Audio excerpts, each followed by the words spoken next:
Partindo agora para a última aula do curso de álgebra linear, que talvez eu divida em duas partes, uma composta da parte teórica e outra da parte prática computacional. E talvez depois eu traga, como eu comentei em outra aula, um adendo, uma aula especial focada em álgebra exterior, em álgebra multilinear, que tem por objetivo apresentar aqueles conceitos de produto vetorial, superfícies, áreas, volumes orientados e servir como uma introdução à geometria diferencial que, eventualmente, futuramente, eu possa vir a tratar, que é a base, o fundamento para problemas físicos e de engenharia. Então, teoria da relatividade se beneficia da geometria diferencial. Na verdade, a descrição da teoria da relatividade é geometria diferencial.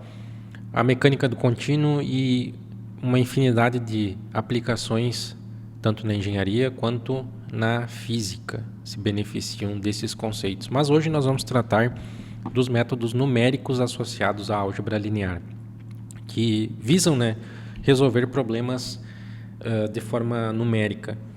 E começando então pela definição de matriz de Gram, a matriz de Gram ela é definida como a matriz gerada a partir de uma outra matriz, uma dada matriz A, cujas colunas formam vetores, e o produto interno entre essas colunas vai gerar as componentes da matriz G de Gram.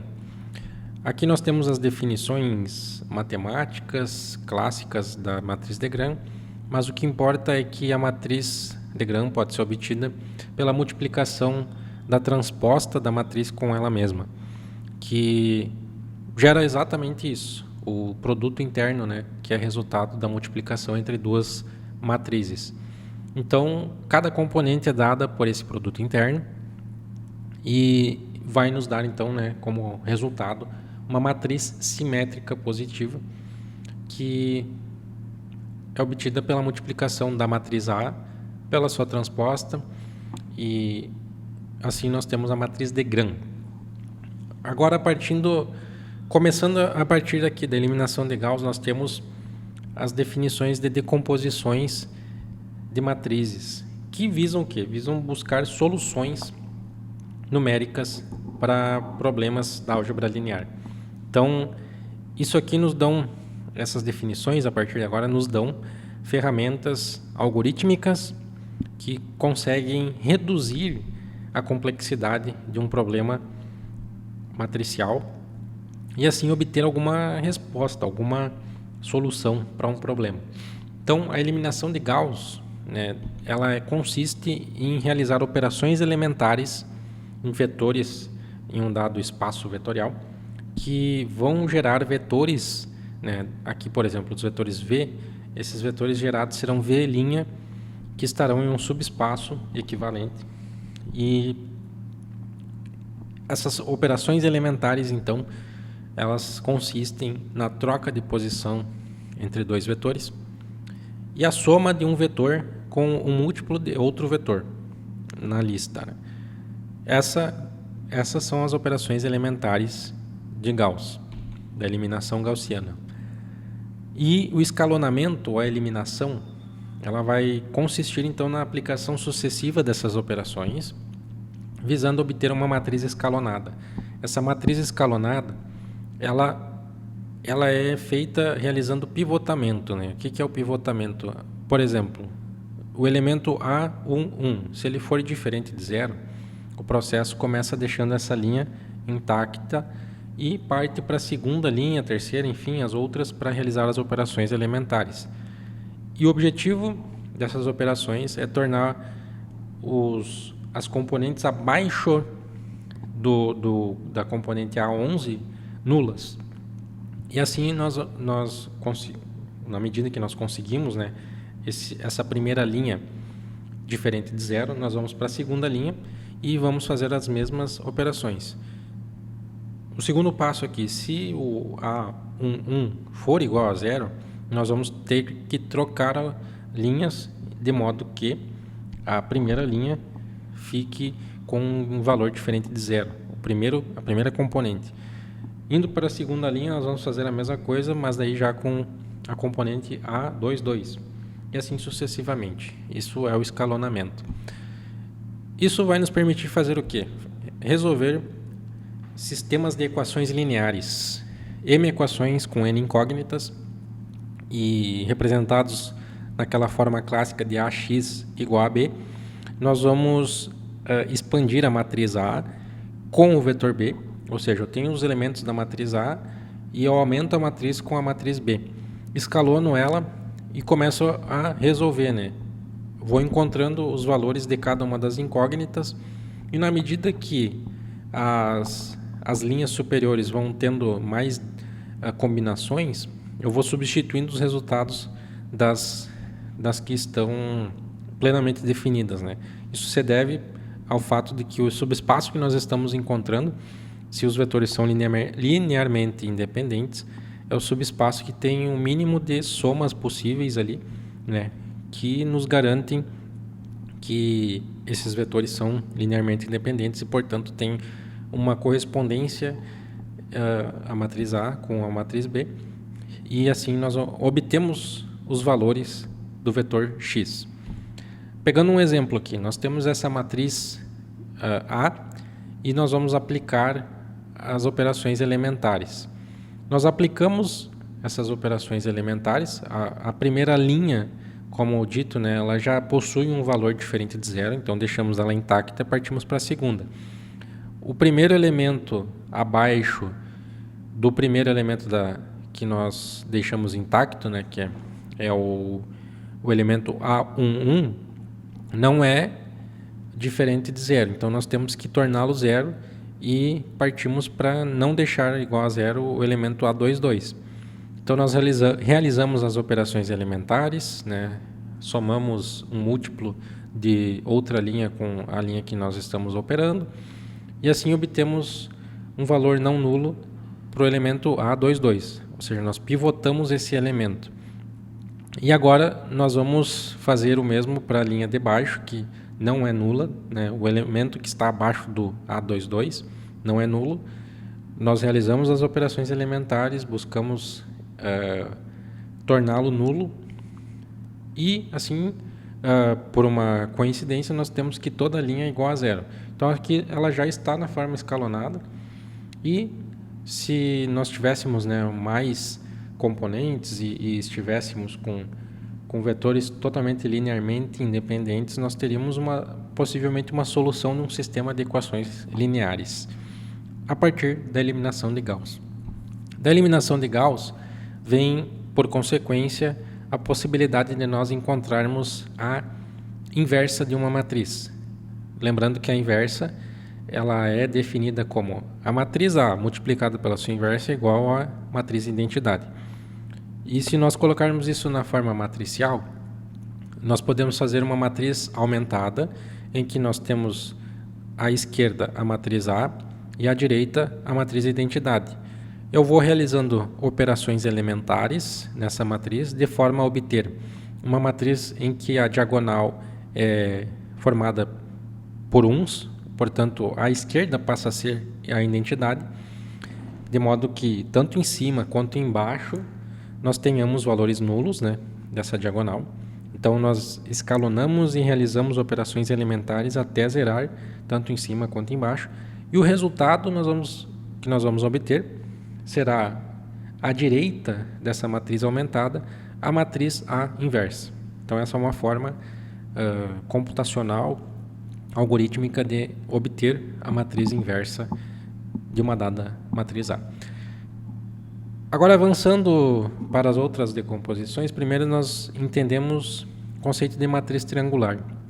Uma matriz triangular, ela é dita triangular superior se os elementos não nulos estão organizados acima da diagonal principal, e ela será triangular inferior se os elementos não nulos estão localizados abaixo da diagonal principal, sendo os outros elementos, obviamente, nulos. Assim, nós temos matrizes triangulares.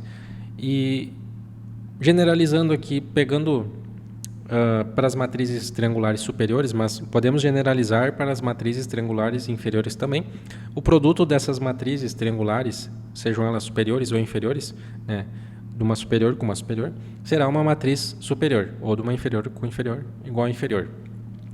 Uma matriz triangular superior, ela é invertível, se e somente se os elementos da sua diagonal principal são todos diferentes de zero. E o mesmo é válido para a inferior também, né? E os autovalores de uma matriz triangular superior ou inferior são os elementos da sua diagonal principal. E uma base ortonormal qualquer, U, ela obtida pelo processo de Gram-Schmidt, a partir de uma base V, ela tem então, né, que os elementos a matriz triangular superior e os autovalores são todos positivos se, né, nós temos essa relação aqui. Disso vem então os passos para as próximas decomposições. A decomposição LU, ela é uma decomposição em que a matriz A ela é formada pelo produto de duas outras matrizes, uma triangular inferior e outra triangular superior. Ela é dita LU por ser lower triangular e upper triangular, né, em inglês. Então, LU. E ela é obtida, então, através de multiplicadores que nós precisamos encontrar, realizamos operações elementares nela, de forma a obter a forma triangular superior. Nós pegamos aqueles multiplicadores e obtemos a forma triangular inferior, e ao multiplicarmos uma com a outra, nós vamos ter como resultado a matriz A. Então, essa é a forma triangular, a forma LU, triangular inferior, multiplicada pela triangular superior. Outra decomposição semelhante de uma matriz A qualquer é a decomposição QR, onde nós vamos ter que a matriz Q é ortogonal e a matriz R é uma matriz triangular superior, com elementos positivos na diagonal.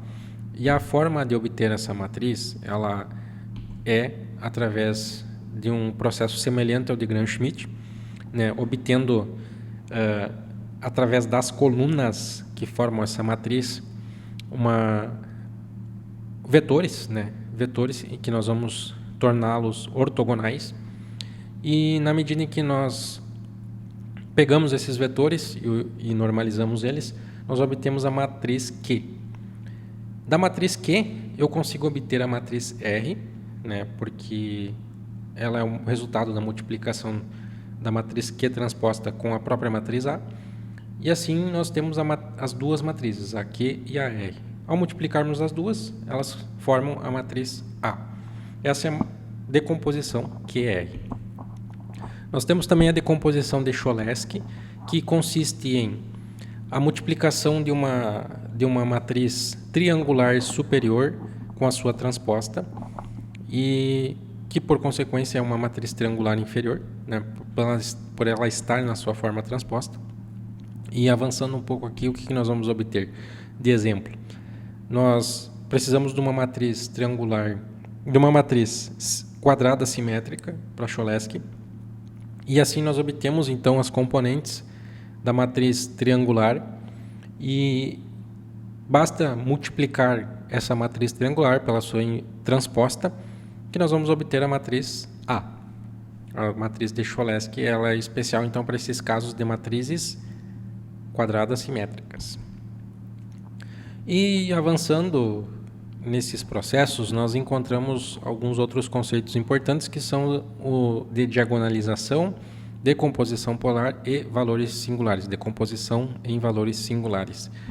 E como nós obtemos cada um desses, né? A diagonalização consiste em obter a matriz que advém, né, dos autovetores e dos autovalores da matriz que nós estamos analisando. Então, obter os autovalores é aplicar o processo do polinômio característico para obter esses autovalores. Da definição de autovalor e autovetor vem o cálculo dos autovetores, e nós conseguimos então realizar a operação de multiplicação dessas componentes para obter a matriz A. Então, a matriz A, ela é composta pela matriz que forma que ela forma dos seus autovalores e autovetores. A decomposição polar, eu acredito que eu já tenha comentado anteriormente, ela consiste na multiplicação, então, de uma matriz ortogonal por uma matriz simétrica. E essa decomposição, então, ela consiste em encontrar os autovalores também e obter a matriz Q, e que multiplicada pela matriz S, que ela é formada, né, pelos autovalores, vai ter então vai formar então a matriz A. Lembrando que a decomposição polar, ela consegue representar, vamos dizer assim, o que uma transformação linear faz em um determinado vetor, no sentido de que ela pode ser vista como os autovalores esticando ou comprimindo o vetor, e a parte Q como sendo a parte que rotaciona o vetor, rotaciona esses vetores, né?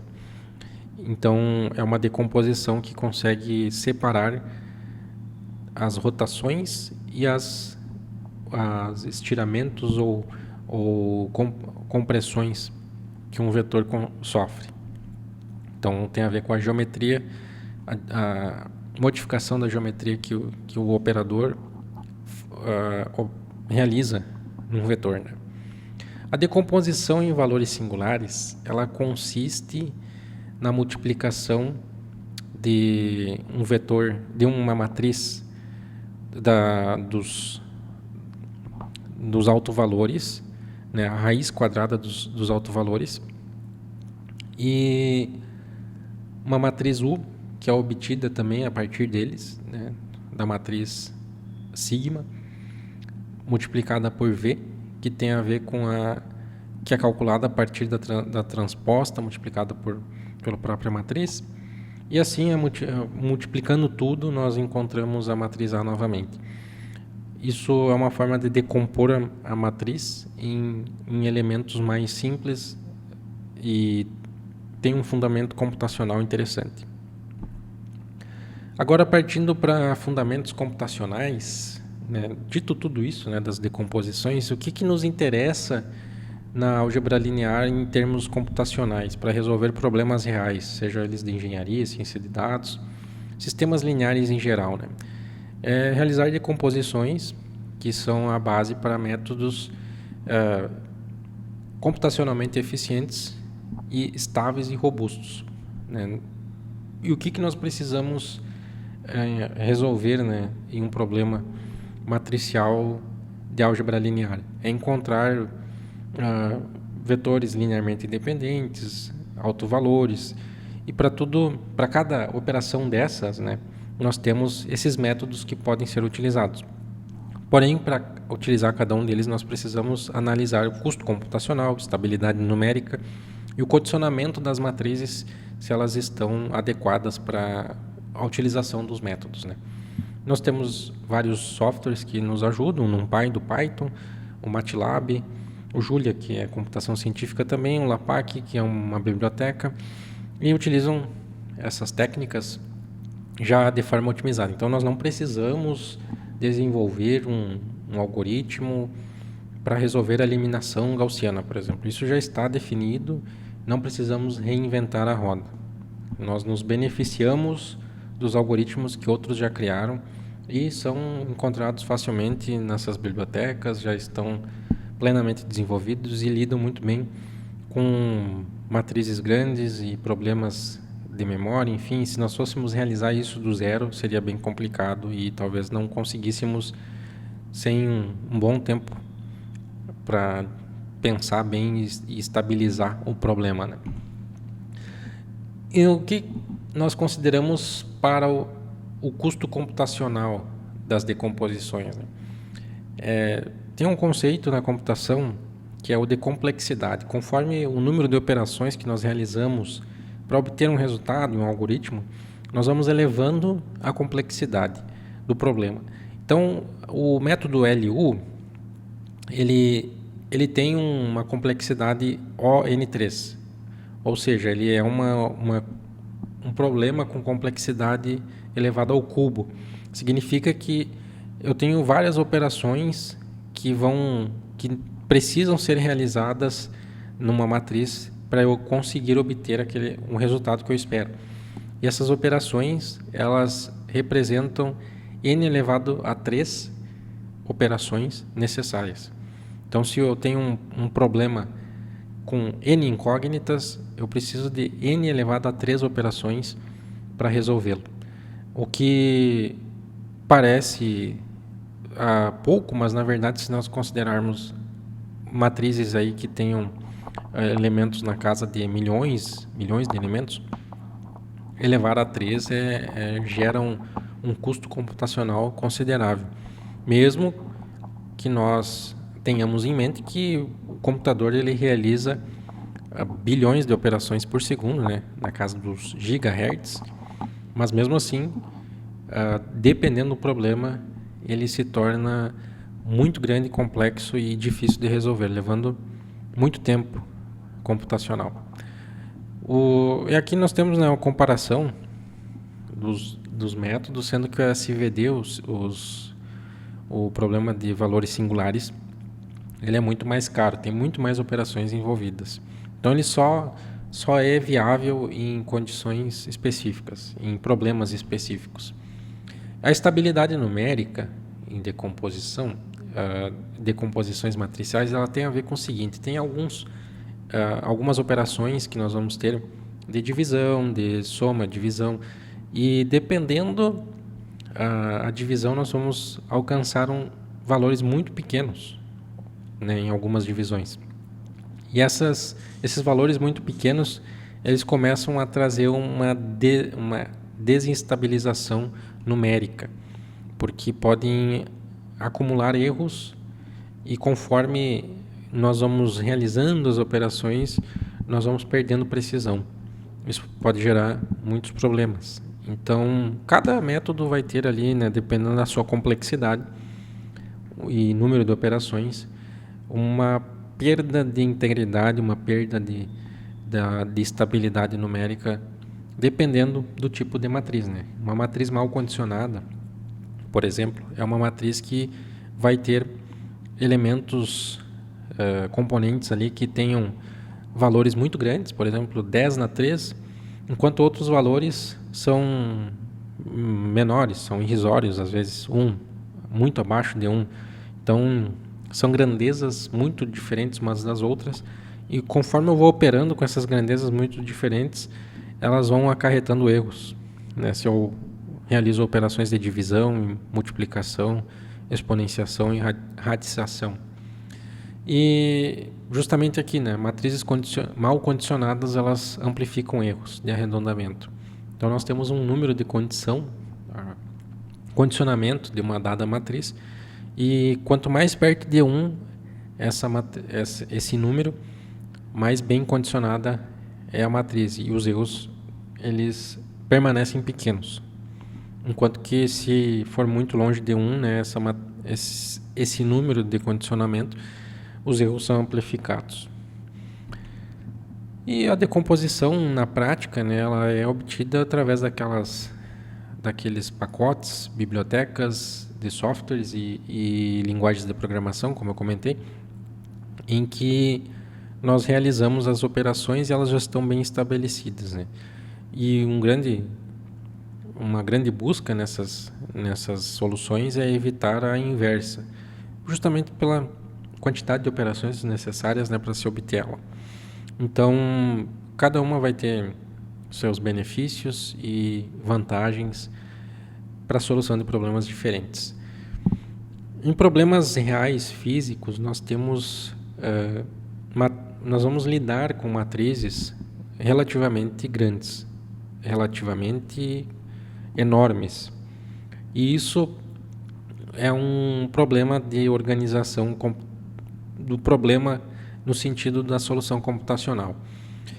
Nós precisamos de memória para armazenar, nós vamos precisar de recurso computacional, de CPU, e ciclos por segundo, mas um problema talvez que hoje não seja tão grande, afinal de contas nós evoluímos muito em termos de memória, armazenamento, seria essa questão de onde armazenar os recursos de memória necessários para gerar a solução. Quanto maior a matriz, maior o número de endereços na memória necessários para nós armazenarmos essa matriz e os resultados intermediários dela, das operações.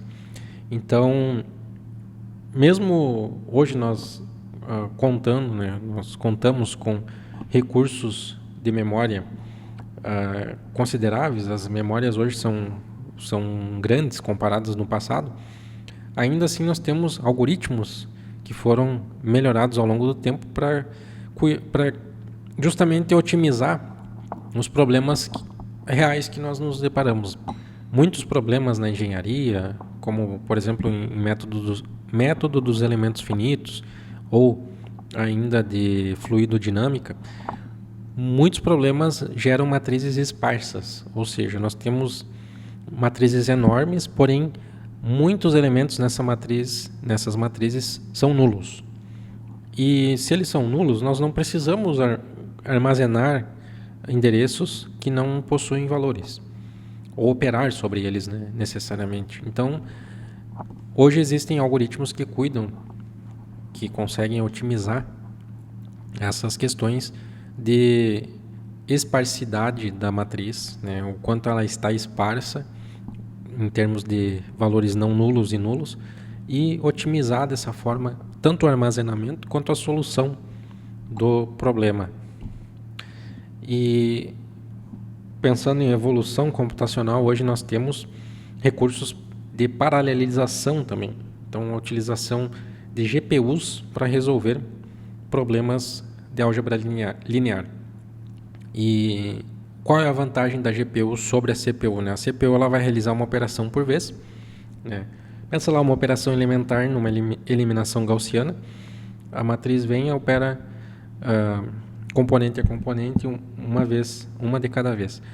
Em uma GPU, a GPU ela é excelente para realizar tarefas simples, uma por vez, porém de forma paralelizada.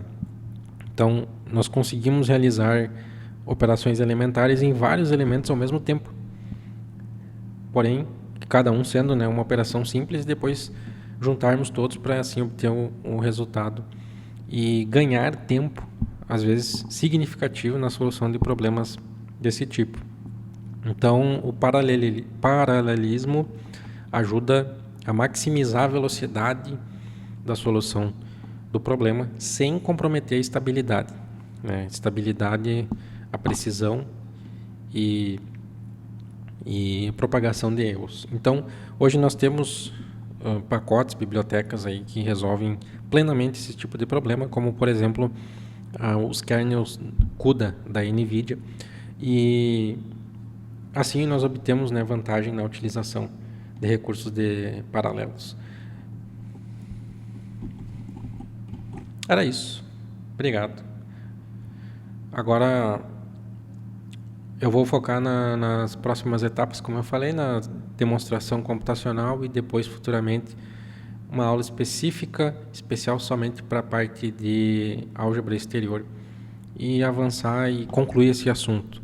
Eu agradeço se alguém viu essa sequência de vídeos e esse curso, e mesmo que organicamente alguém não tenha visto, né, não teve audiência, eu vou recomendar esse vídeo depois, futuramente, em outras aulas, como uma introdução. Eu vou deixar os PDFs disponíveis como uma introdução à álgebra linear, e assim a pessoa que tiver interesse pode consultar, e se tiver alguma dúvida é só entrar em contato comigo, e se for necessário eu posso fazer um compilado, uma revisão mais sucinta possível. Eu até pensei, talvez eu faça, ainda dentro dessa playlist, um grande resumo focado somente em aplicações práticas, sem esse exagero matemático de simbologia e conceitos. É só assim, o que é produto interno? É isso, como é que calcula? assim. O que que é matriz? É isso. Como calcula isso e aquilo? Bem simples, só para focando assim, ó. Existe álgebra linear, existem problemas. Como a gente une um com o outro, como a gente resolve fatos reais, problemas reais no mundo da engenharia, da física, utilizando essas ferramentas. Acho que eu vou fazer isso aí e agradeço se alguém assistiu. Se quiser comentar, se quiser deixar uma recomendação, eu agradeço e até a próxima.